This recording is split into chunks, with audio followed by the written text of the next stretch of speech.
Welcome to Chris Parkin Shooting Sports. This is the FX Wildcat Mk3.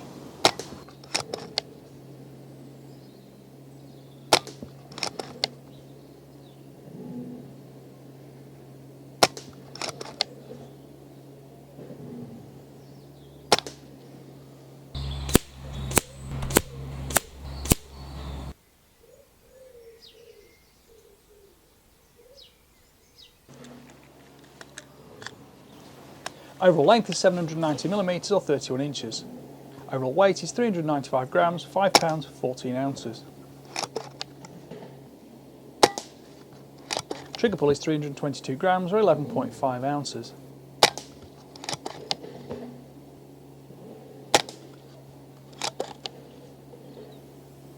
Length of pull is 348mm or 13.75 inches.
So you've seen it in use, you've seen it in the field. What can I tell you about it? Well, the specifications are all available on FX's own website. Some of them are a little bit confusing because those specifications do predominantly focus on FAC specified versions, not this specific UK sub 12 foot-pound variant. It's available in 177, 22, 25 and 30 calibre, but I would suggest the first two, possibly the third 25 cal, are the most appropriate for the UK with sub 12 foot-pound rules and regulations. I personally like 22s. I would probably pick a 22. 25 is good, it's great for very short range ratting, but I think there's a little bit more versatility from 22. Okay, for longer range, the 177 is great, especially on quarry like pest birds, pigeons and things like that. But overall, everything's a compromise. I like the 22.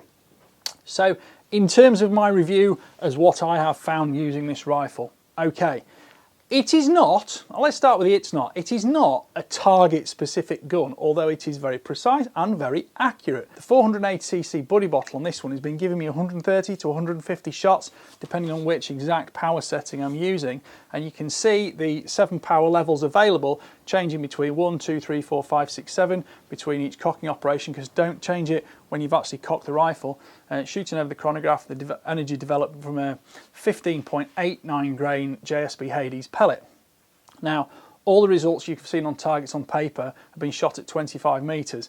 I did do it in the very stillest possible conditions I could get because it's absolutely blowing a gale around here at the moment. So I made sure I waited for a day and I virtually nearly did it in the dark to make sure I got the best weather conditions for it, because I don't have an indoor range or somewhere totally sheltered. So I'm entirely happy with the rifle. The trigger weight is very light. It's only just over 300 grams, two-stage, but very crisp, precise, and you can be very confident with it. It's very tactile and you don't sort of feel as if you go near it's going to go off. I'm very pleased with that. Length of pull on the rifle makes it a comfortable fit, and of course the short overall length does make it a very handy rifle. I mean, it's incredibly well balanced and it's incredibly pointable and easy to use when you're dropping into a position, you know, into a hide, or whether you're trying to sneak around, you know, it's not too long, it's not catching on branches, bushes, foliage, things like that. That comes at a slight contrast, and it's, as I say, it's not specifically a target rifle, because a target rifle you do generally want to be a little bit longer, a little bit more stable, possibly with a bipod or a flat underside, which is going to sit even more stably on rest bags front and rear. Filling the rifle's no problem at all. It's very easy to access this. I mean, something like the Impact, where you've got to take it off the front of the trigger guard and it goes up there, it's a little bit slow, a little bit more fiddly. This one is super simple. The cocking lever is phenomenally fast. You can see in the video just how quickly you can operate it. I'm just going to safe dry fire this now. Now that is really good. One thing I would say is slightly counter to that is the safety catch at the back here. You do kind of need to think, I'll just flick the safety catch off before you shoulder the rifle, whereas on a lot of guns you can actually operate the safety catch when it is shouldered, but I don't think that's a hugely detrimental factor, and it's just something you get used to. You very quickly become used to just taking the stock and flicking it on off like that with your index finger. It's not a problem at all. Now the rifle is shootable left-handed if you need to, but it's not super comfortable, and I wouldn't recommend buying it if you were a left-handed shooter, because in a hunting situation where a left-handed shot does give you greater capability to use a convenient available rest or something like that, or a better firing angle, that's great. But I personally hunt completely ambidextrous for that reason, but not everybody does, and if you are right-handed it's never going to affect you. But if you are left-handed, once you've got the magazine, which is sitting somewhere here, where have I put the magazine down? If you are left-handed, once you've got the magazine in on the side of the rifle, it does, you know, kind of preclude you getting really good cheek weld on the gun. That's another interesting point to mention, because the Picatinny rail gives you a huge amount of scope mounting options, very easy to access, fit, refit, you know, change scopes without losing zero on night vision, daylight, whatever. One thing I will say though is, normally on a rifle, you're actually finding yourself in a position where you've got to kind of, your head's floating in mid-air and you've got to build up the cheek piece, and if it hasn't got an adjustable cheek piece. FX has completely flipped that round, because actually the scopes do mount quite accurately and low down. So actually I had to put some slightly taller mounts on this, taller than I needed, just to make sure I got the best head alignment. And of course that depends on whether you want to really cheek weld in hard at a slight angle, or whether you want to go in quite straight and vertical. I would go as far as to say that I think, as an all-rounder, this is perhaps my favourite FX. I did like the Crown 2 a lot.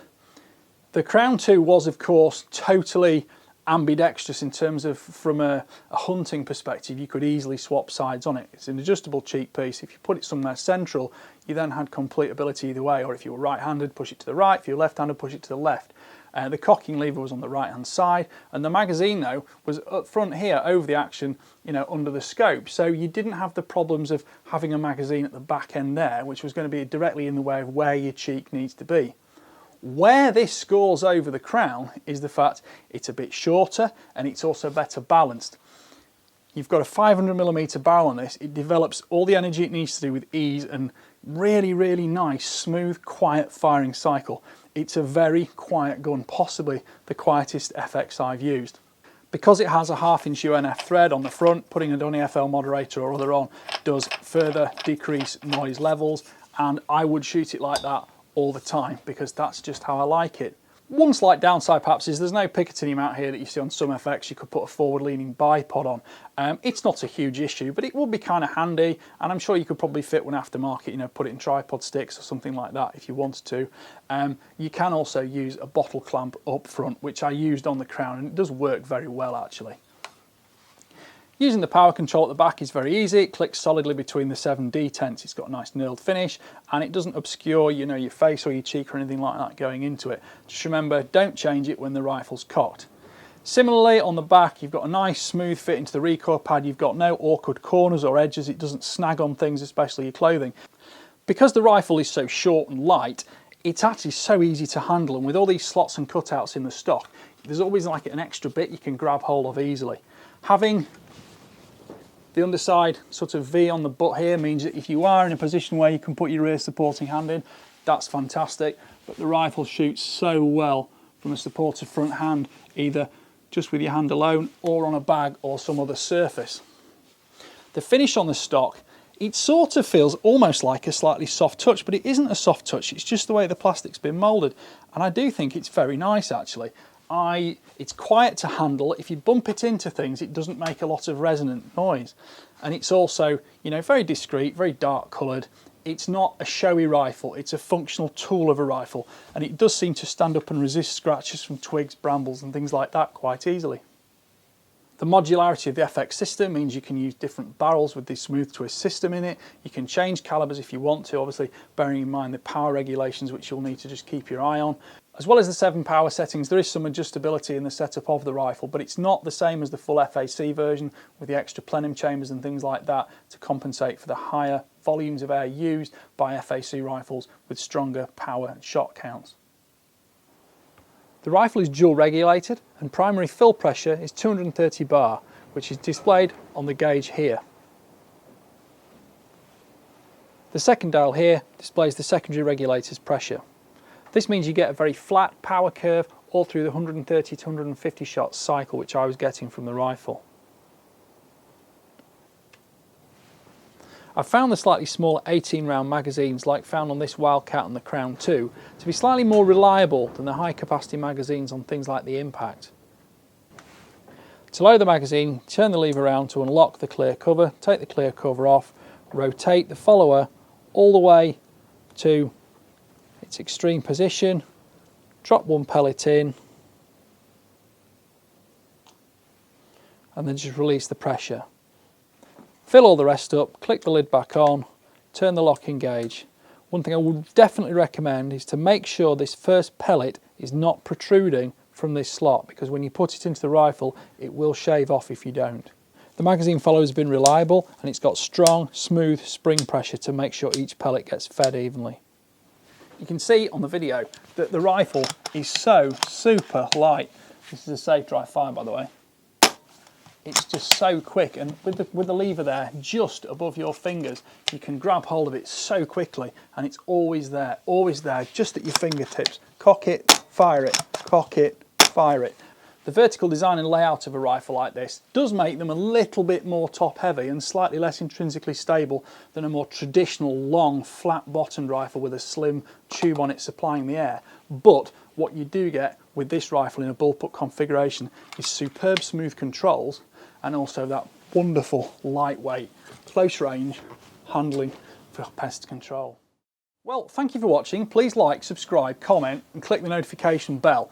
If you go all the way through to the end of the video, there's a link to the British Shooting Show tickets for 2023, and this year tickets also include car parking. If you come along to the show, I'm probably going to be on the Sportsman Gun Centre stand at some point, who thankfully sent me the rifle and also the Element Optics scope. And if you do bump into me, please say hi, say you like my channel. It's always good feedback for me to hear that from people who view it. Thank you for watching. Bye for now.